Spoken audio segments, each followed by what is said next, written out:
Hello, my friends. I'm out on my back porch and I'm cleaning out the can of worms worm bin. And as you can see, this is my top bin, so this bin isn't going to really get touched.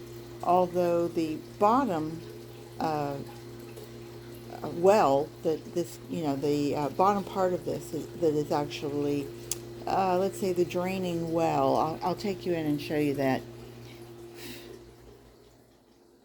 For anybody who doesn't have a can of worms and wonders, what the heck? Okay, this was the bottom part of it, and I took it out and scraped any of the castings and worms and put those back into the top, which is why that has kind of like a dark puddingy look. And this is my, I will, this is the drain where if there's any leachate that comes out, it comes out there. And I need to turn that back on, which there's nothing in there, so we're not going to hear anything. But if there's any liquids that drain down below, then they come out that spigot. So anyway, that's the base of it. Okay, so you have that in mind. And I will show you what was the bottom. This was the bottom tray, and this is where I'm getting all of my castings. I've already gotten one can of nice castings over here that are quite wet. Well, they're moist to me, and I will actually I can put that either in the rainwater, and I mix it up, and then I use that like a nice rich, almost like a slurry, and I add that to my soil. That's how I do it. Anyway, I'm down to the bottom part. I've gotten just a few more little castings, and I don't seem to be getting that many today. I seem to have an awful lot of worms. But I wanted to show you, the last time I actually put down just some shredded paper, and they didn't seem to really go through that like they do with the cardboard. But I just wanted to pull back and just show you. I don't actually have worm balls as if I were feeding, but they just seem to hover.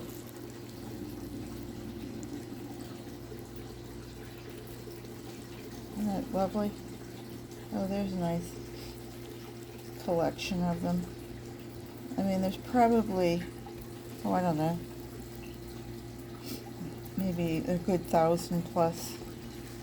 I started out with 2,000 12 years ago, and it seems like the more you go ahead and harvest your castings, it keeps these worms really active because you keep feeding them.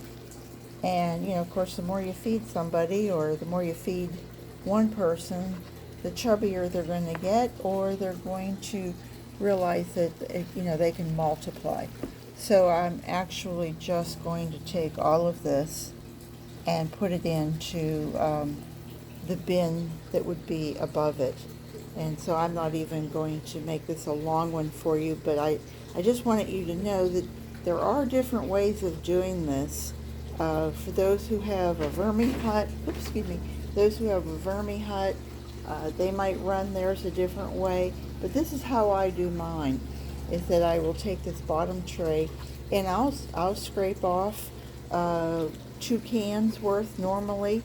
I only did this about 2 weeks ago, so I really wasn't expecting to get much of anything. So I will take that and I'll actually add it into this one, because you can see how everything was up to here, and just from sitting, because this is where the this tray will fit, it'll just only come to here, and I had food really packed up here and beyond, but it just settles it down, and the worms who are there are still eating. But I wanted to show you something. I took sweet potatoes that I had, and I went ahead and sliced them up, and look at how they have started to root. They're a little crunchy, but because it's a little drier in there than sweet potatoes usually like, but I really wonder if I couldn't take this and just plant the whole thing and see if I could get some sweet potato vines going. What a thought, huh? How about another experiment? But I just thought that was interesting. I don't see anything else in here. One thing I thought was interesting is the avocado pits that I put in here probably 6-8 weeks ago, and I boiled them because I was making a tea, and then I cut them into eighths. And this is 6 weeks later. They've been sitting. They were actually in the bottom one, so it was 2 weeks ago. I started this bin, and then this was the top bin 4 weeks ago, and then this was the top bin 6 weeks ago. So normally what I do is I take this pudding-y stuff, and you can see that, I mean, that's really like a pudding. Ooh, nice. Like the mother who spits on her finger and then rubs the kid's little brown face or arm or whatever and says, oh, is it chocolate or is it poop? And then sticks it in her mouth and says, yeah, it was chocolate. So anyway, I won't be sticking this in my mouth, but anyway, so this is my top tray, and you can see I've got lots and lots of veggies, and I put in my paper towels if I haven't put them in anything like oil or what have you, if I'm just washing my hands, and lots more banana peels. So as I said, I run mine a little different than most people. You can see there's some more worms, and I have worms all through here. I mean, they're not on the top layer, I don't think. Let me try. Oh yeah, look. There they are. And they're going, what the heck? We came up for the banana peels, and look what's going on.